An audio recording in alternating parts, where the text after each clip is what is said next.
Welcome to my YouTube channel, All Movie Explanation in Hindi। Movie की शुरुआत होती है आज से 12,000 साल पहले, या यूँ कहें तो जीसस क्राइस्ट के जन्म से 10,000 साल पहले उराल के पर्वतों के बीच, जहाँ पर कुछ लोगों के छोटे से झुंड का एक छोटा सा कबीला था और इस कबीले का नाम था यगाल, जो कि मनक नाम के एक बड़े से जानवर का शिकार करते हैं। मनक असल में एक बालों वाला बड़ा सा हाथी मेमत था, लेकिन धीरे धीरे समय बदल रहा था और ये मेनक अब यहाँ पर आना कम हो गए थे और इस कबीले के पास खाने के लिए अब ज़्यादा कुछ नहीं बचा हुआ था। इस कबीले में एक बूढ़ी औरत थी जो कि आत्माओं से बात कर सकती थी, जिसे कबीले के लोग बड़ी माँ कहकर बुलाते थे। फिर तभी कबीले के कुछ लोगों को दूर पहाड़ों में एक नीली आंखों वाली लड़की अपनी मरी हुई माँ से लिपटी हुई मिलती है। बड़ी माँ उस लड़की यानी कि एवलेट को छूती है और एक झटके में ही उसका भूतकाल और भविष्य देख लेती है। बड़ी माँ बताती है कि इस लड़की का यहाँ पर आने का एक संकेत है कि जल्दी ही 4 पैरों वाले राक्षस यहाँ पर आने वाले हैं, जो कि पूरी दुनिया का अंत कर देंगे। और उनके यहाँ पर आने का समय तब होगा जब यागल कबीले के लोग अपना आखिरी शिकार करेंगे। लेकिन बड़ी माँ ये भी भविष्यवाणी करती है कि जब ये नीली आंखों वाली लड़की एवलेट बड़ी होगी और जो भी व्यक्ति इससे शादी करेगा वो एक योद्धा बनकर सभी को ऐसी जिंदगी की ओर ले जाएगा जहाँ पर खाने की कोई कमी नहीं होगी। और इसीलिए सभी एवलेट की जान की रक्षा करने का वचन देते हैं। यहाँ पर कबीले में एक डिले नाम का लड़का भी था, जिसे एवलेट को देखकर ही उससे प्यार हो गया था। डिले के पिता के पास सफेद भाला था, जिसका मतलब यह था कि जिस किसी के पास भी सफेद भाला होगा वो इस कबीले का लीडर होगा और कबीले की रक्षा करना उसकी जिम्मेदारी भी होगी। लेकिन एक रात डिले के पिता उसे सोता हुआ और कबीले को छोड़कर जा रहे थे और उसने अपना सफेद भाला और डिले की जिम्मेदारी अपने दोस्त टिक टिक को दे दी थी। अब कुछ समय के बाद में कबीले के सभी बच्चे खेल रहे थे और यहाँ पर करेन नाम का एक लड़का डिले की बेइज्जती करता है कि उसके पिता भगोड़े हैं और कबीले को छोड़कर भाग गए हैं। करेन टिक टिक का ही बेटा था और टिक टिक उसे डिले के पिता को भगोड़ा बोलने के लिए बहुत डांटता है। हम ये भी देखते हैं कि डिले और एवलेट की दोस्ती बहुत गहरी हो रही थी, क्योंकि उन दोनों का कोई भी अपना नहीं था। एवलेट ये भी बताती है कि उसके परिवार को 4 पैरों वाले राक्षसों ने मार दिया है, जिस पर डिले उससे अपना प्यार, जिसके बाद में डिले उससे अपने प्यार का इजहार भी करता है। वो आसमान में उसे एक तारा दिखाकर कहता है कि ये तारा कभी भी अपनी जगह नहीं बदलता है और ठीक उसी तरह एवलेट भी उसके दिल में हमेशा रहेगी। फिर हम देखते हैं कि कुछ साल ऐसे ही बीत जाते हैं और डिले और बाकी के लोग अब बड़े हो गए थे और कबीले के सभी लोग मनक के आने का इंतजार कर रहे थे। लेकिन बड़ी माँ ने शिकार करने को मना किया था, क्योंकि ये आखिरी शिकार हो सकता था और इसका मतलब था कि 4 पैर वाले राक्षस आने ही वाले हैं। करेन एक बहुत अच्छा शिकारी था और वो ही मनक का शिकार करके एवलेट को अपनी पत्नी बनाने का दावा कर रहा था। लेकिन एवलेट ऐसा नहीं करना चाहती थी, बल्कि एवलेट तो डिले के साथ में भाग जाना चाहती थी। डिले के पिता ने भी कबीला छोड़ दिया था और उन्हें भगोड़ा कहा गया, इसीलिए डिले कबीला छोड़कर भागना नहीं चाहता था। डिले फैसला करता है कि मनक का शिकार वो ही करेगा और एवलेट को अपनी पत्नी बनाएगा। और फिर डिले मनक की हड्डियों से बना हुआ एक नेकलेस एवलेट को गिफ्ट दे देता है। तभी कबीले का एक छोटा सा बच्चा बाकी सभी को बताता है कि मनक का झुंड यहाँ पर आ रहा है। इस कबीले के सभी लोग मनक को एक पवित्र जानवर मानते थे और वो उसे मारने पर माफी भी मांगते थे। उनके हिसाब से मनक खुद ये चुनता है कि उसका शिकार कौन करेगा। यहाँ पर टिक टिक कबीले के सभी यंग लड़कों को ये कहता है कि इस बार शिकार वो नहीं बल्कि उनमें से ही कोई करेगा और वो सफेद भाला और एवलेट को जीत लेगा।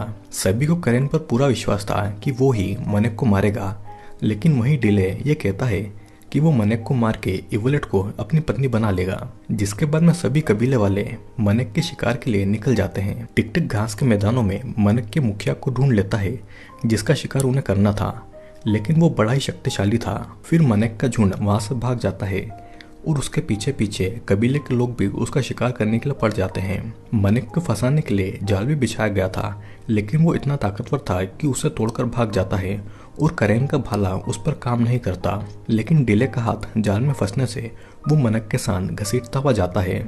डिले उसे मारने के लिए भाला फेंकता है, लेकिन उसका उस पर कोई असर नहीं होता।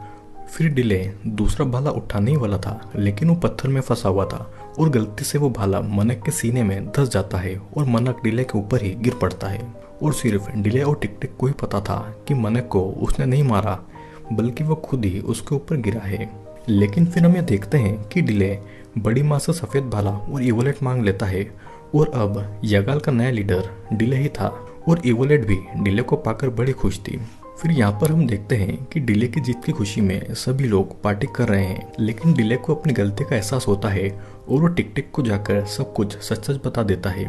और फिर डिले अपनी गलती को मानकर वो सफेद भाला टिक टिक को दे देता है और इवोलेट को भी छोड़ देता है, लेकिन वो उसे प्यार करना नहीं छोड़ता। फिर उसी रात बड़ी माँ को कुछ अजीब एहसास होता है और वो अपनी भविष्यवाणी पूरा होती हुई देखती है। 4 पैरों वाला शैतान आ गया था और असल में ये कोई राक्षस नहीं बल्कि कुछ लोग थे जो कि घोड़े पर बैठकर आते हैं और कबीलों को खत्म करके वहाँ के लोगों को पकड़कर अपने साथ में ले जाते हैं। वे सभी वहाँ पर बहुत मारकाट करते हैं और लोगों के साथ इवेलेट को भी पकड़कर ले जाते हैं। डिले उन घुड़सवारों से लड़ना तो चाहता था, लेकिन टिक टिक उसे ऐसा करने से रोक लेता है क्योंकि वो उसे भी मार देते हैं। फिर बाद में सभी कबीले के लोग मरे हुए लोगों को जलाते हैं और डिले उन घुड़सवारों के पीछे जाने को कहता है जो कि ऊंचे पहाड़ों से आए हुए थे। सभी उन्हें राक्षस मान रहे थे और कहते हैं कि पहाड़ों के पीछे जाना नामुमकिन है, लेकिन डिले को खुद पर भरोसा था। टिक टिक भी उसके साथ में जाने को कहता है, जिसके बाद में बड़ी माँ उन्हें आशीर्वाद देकर वहां से विदा कर देती है और डिले, टिक टिक और करेन तीनों एवलेट और बाकी लोगों को ढूंढने के लिए चल देते हैं। यहाँ पर उन घुड़सवारों का लीडर वारलोट था और उसका कमांडर वन आई जो कि बहुत ही खतरनाक था। वो सभी बंदियों को खींच कर ले जा रहे थे। सारा दिन चलने के बाद में डिले और करेन बर्फ में ही आराम करते हैं और अगले दिन फिर चल पड़ते हैं, लेकिन छोटा बच्चा बाकू भी उनके पीछे पीछे आ गया था क्योंकि वो भी अपनी मरी हुई माँ का बदला लेना चाहता था। उन्हें ये तक नहीं पता था कि कहाँ पर जाना है और किधर जाना है, लेकिन एवलेट रास्ते में निशान छोड़ रही थी जिससे कि डिले को ये पता चल रहा था कि वो किस रास्ते जा रहे हैं। फिर आगे रास्ते में भारी बर्फबारी होती है जिससे कि एवलेट और बाकी के लोगों के पैरों के निशान मिट गए थे और डिले बस अपने पूर्वजों और अच्छी आत्माओं के भरोसे ही आगे बढ़ रहा था। अब कई दिन और बर्फीली रातों के बाद में बर्फ के पहाड़ खत्म हो गए थे और उस जगह आ गए थे जहाँ से वे राक्षस इवलेट के परिवार को मार के गए थे और इवलेट को भी उस जगह को देखने के बाद में उस खौफनाक मंजर की याद आ गई थी।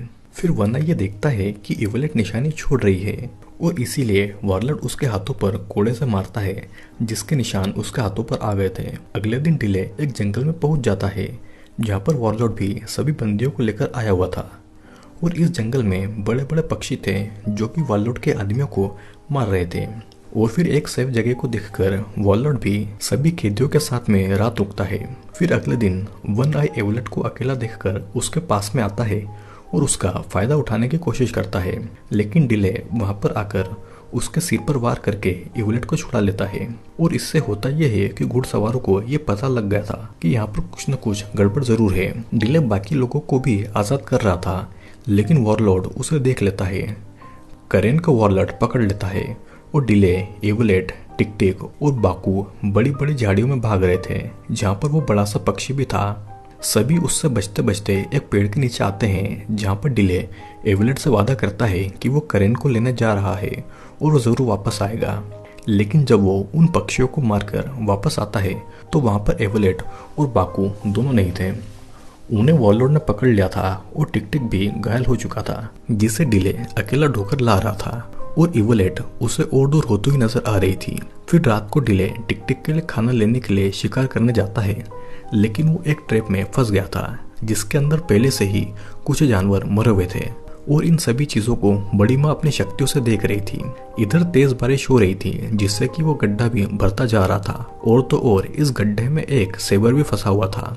डिले चाहता तो उस सेबर को मारकर उस गड्ढे से अकेला बाहर आ सकता था, लेकिन वो सेबर की मदद करता है और इसके बदले में सेबर उसे नहीं खाता। फिर अगले दिन चलते चलते डिले टिक टिक के साथ एक दूसरे कबीले में आता है जहाँ पर वारलॉर्ड पहले तबाही मचाकर जा चुका था और इस कबीले में अनाज और खेती के औजार भी थे। इस कबीले के लोग दोनों पर हमला कर देते हैं, लेकिन रात वाला सेबर वहाँ पर आता है जो कि डिले को पहचान लेता है और डिले के कहने पर वो वहाँ से चला जाता है। अब इस कबीले में ये भविष्यवाणी थी कि जो भी सेबर यानी कि हत्यादंत से बात करेगा वही व्यक्ति मसीहा होगा और उन सभी को बचाएगा। कबीले का लीडर बताता है कि कुछ सालों पहले एक आदमी यहाँ पर आया था जो कि बिल्कुल डिले के जैसा ही दिखता था और असल में वो डिले का पिता ही था। इस कबीले के लीडर का नाम नाकू था। वो ये बताता है कि डिले के पिता को राक्षस अपने साथ बड़े पक्षियों पर बिठाकर देवताओं के शहर में ले गए हैं। नाकू के कबीलों के बुजुर्ग की ये भविष्यवाणी थी कि जो भी हत्या दंत से बात करेगा वो उन लोगों को छुड़ा लेगा। और अगले दिन नाकू आसपास के कबीलों के लोगों को इकट्ठा करता है डिले की मदद के लिए। और फिर रात के समय टिक टिक डिले को एक राज की बात बताता है कि उसके पिता कबीला छोड़कर नहीं भागे थे, बल्कि वो उनके कबीले को बचाने के लिए नई जगह ढूंढने गए थे, क्योंकि यहाँ पर खाना खत्म हो रहा था। अब बाकी कबीलों की मदद मिलने के बाद में डिले कोई साधारण कबीले वाला नहीं था, बल्कि वो कई कबीलों का अच्छा लीडर बन गया था। नाकू बताता है कि उन लोगों ने उसकी पत्नी को मार दिया और उसके छोटे से बेटे को बंदी बनाकर ले गए। डिले और बाकी के लोग बिना वक्त गवाए, बिना सोए आगे बढ़ते गए और वे घुड़सवार नदी के किनारे की ओर चल पड़े थे, जहाँ पर बड़े पक्षी आने वाले थे। असल में ये बड़े पक्षी नहीं थे, बल्कि बड़े बड़े जहाज थे जो कि पानी पर ऐसे तैरते हैं कि मानो उड़ रहे हों। इन कबीले वालों ने कभी भी जहाजों को नहीं देखा था और इसीलिए वो उन्हें बड़े पक्षी कहते थे। यहाँ पर फिर एवलेट की मुलाकात डिलेन से होती है और उसे यकीन हो जाता है कि डिले उसे बचा लेगा। लेकिन वे पानी के जहाज इतने ज्यादा तेज थे कि वो बड़े जल्दी ही आगे निकल गए थे। दूसरे कबीलों के मुताबिक ये नदी बहुत ही ज्यादा बड़ी थी और सांप के समान बहती थी। ये पूरा रेगिस्तान एक जैसा दिखता है और वो जल्दी ही रास्ता भटक जाने वाले थे और इसीलिए वो वापस जाना चाहते थे। लेकिन डिले आगे बढ़ना चाहता था और नहीं रुकना चाहता था। सभी डिले के पीछे पीछे जाते हैं और वे सभी जल्दी ही रास्ता भटक जाते हैं, जैसा कि उस आदमी ने कहा था। और वे सभी कई दिनों तक एक ही रास्ते पर घूमते रह जाते हैं। अब फिर निराश होकर डिले उस तारे की ओर देख रहा था जो कि वो एवलेट के साथ में देखा करता था, और उसे याद आता है कि वो तारा हमेशा एक ही दिशा में रहता है, जिसकी मदद से वो रास्ता ढूंढ सकते हैं। और असल में ये तारा ध्रुव तारा था जो कि हमेशा उत्तर दिशा दिखाता था। और फिर वे उसी तारे के सहारे आगे बढ़ते हैं और चलते चलते नदी के उस किनारे पर पहुंच जाते हैं जहां पर देवताओं के पर्वत थे। दरअसल ये उस समय की बात है जब इजिप्ट में ग्रेट पिरामिड्स बन रहे थे, जिसे बनाने के लिए लोगों को पूरी दुनिया से गुलाम बनाकर लाया जाता था और उन्हें यहाँ पर लाकर उनसे मजदूरी कराई जाती थी। और तो और गायब होने वाले मनक के झुंडों को भी यहाँ पर पकड़कर लाया जाता था और उनसे भी काम कराया जाता था। यहाँ पर लोगों का मानना था कि ये एक जीवित भगवान है जिसकी आज्ञा से ये सब कुछ हो रहा है, जो कि कुर्बानी मांगता है और मोहा नाम के एक लड़के को वहीं पर मार दिया जाता है। इधर हम देखते हैं कि वॉरलॉर्ड को एवलेट पसंद थी और वो देवताओं के एक कर्मचारी को पैसे देकर उससे गुलाम यानी कि एवलेट को खरीद लेता है। फिर रात में हम देखते हैं कि डिले गुलामों के कक्ष में जाकर करेन से मिलता है, जहाँ पर वो सभी को अपने साथ शामिल होने के लिए पूछता है। लेकिन उसकी लड़ाई देवताओं से थी और देवताओं का एक नौकर देवताओं से बचकर यहाँ पर आ गया था। वो बताता है कि पहले 3 देवता थे, जिनमें से बस अब एक ही बचा हुआ है। वो ये भी कहता है कि जिसके शरीर पर आसमान में दिखने वाली निशानी होगी वही मसीहा होगा और वही उन सभी को देवताओं से बचाएगा। लेकिन वो डिले के शरीर पर नहीं थी और इस आदमी के हाथ में एक कड़ा था जो कि डिले के पिता का था। डिले उससे अपने पिता के बारे में पूछता है, जिस पर वो बताता है कि वो मर चुका है और उसकी हड्डियां रेत में कहीं पर दफन है।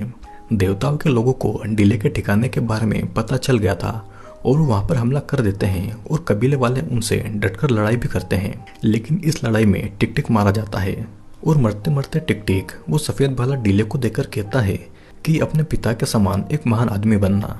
यहाँ पर वॉरलॉर्ड एवलेट को अपने साथ अपने कक्ष में ले आया था। वो उसे खरीद कर इसलिए लाया था ताकि वो उसके नजदीक आ सके और वो उसे अपने नजदीक आने को कहता है। लेकिन देवताओं के लोगों को इसकी खबर मिल गई थी। वे वहां पर आकर वॉरलॉर्ड को गुलाम चुराने के लिए गिरफ्तार करके ले जाते हैं। देवताओं का एक पुजारी एवलेट के हाथ में वही निशान देखता है जो कि आसमान के सितारों के थे, जिसके बाद में एवलेट को बड़े पुरोहित के पास में ले जाया गया था, जहाँ पर वो उन निशानों को आसमान के सितारों से मिलाता है और ये निशान वही निशान थे जिसे कि वॉरलॉर्ड ने कोड़ों से मारा था। इधर डिले बाकी कबीलों वालों के साथ में टिक टिक का अंतिम संस्कार करता है और सभी योद्धाओं को देवताओं से जंग करने के लिए तैयार करता है। उनका ये प्लान था कि चुपके से गुलामों के बीच में छुप जाना है और उन्हें अपने साथ में मिलाकर देवताओं की सेना पर हमला करना है। अगले दिन वो सभी गुलामों के बीच छुप जाते हैं और मनैक यानी कि बड़े बड़े हाथियों के मुखिया को ढूंढकर उसे आजाद कर देते हैं, जिससे कि बाकी के मनैक भी उसके पीछे पीछे आते हैं और पिरामिड के सुनहरे शिखर को गिरा देते हैं। यहाँ पर एवलेट को बंदी बना लिया गया था ताकि उसका सौदा करके डिले को वापस भेज दिया जाए। वे सभी ये चाहते थे कि डिले एवलेट को वापस ले जाए, लेकिन डिले बाकी सभी गुलामों को भी ले जाना चाहता था। डिले उनसे मांग करता है कि सभी गुलामों को छोड़ दिया जाए। डिले भाला लेकर आगे बढ़ रहा था और देवता कहता है कि वो गुलाम उसके हैं और कयामत तक उसके ही रहेंगे, जिससे कि गुस्से में आकर डिले देवता को ही भाले से मार देता है। और वहाँ पर मौजूद सभी लोग ये देखते हैं कि देवता कभी नहीं मरते और ये व्यक्ति देवता नहीं था, बल्कि वो सभी को बेवकूफ़ बनाकर उनसे काम करा रहा था। सभी गुलाम देवताओं की सेना पर हमला कर देते हैं, लेकिन वॉरलॉर्ड एवलेट को पकड़ लेता है। वो उसे अपने साथ में ले ही जा रहा था कि तभी एवलेट उसे एक तीर से घायल कर देती है, जिसके बाद में वो उसे गिराकर डिले के पास में पहुंच रही थी। लेकिन इतने में वॉरलॉर्ड एवलेट के पेट में तीर मार देता है और फिर डिले भी उसका बदला लेने के लिए वॉरलॉर्ड को सफेद भाले से खत्म कर देता है।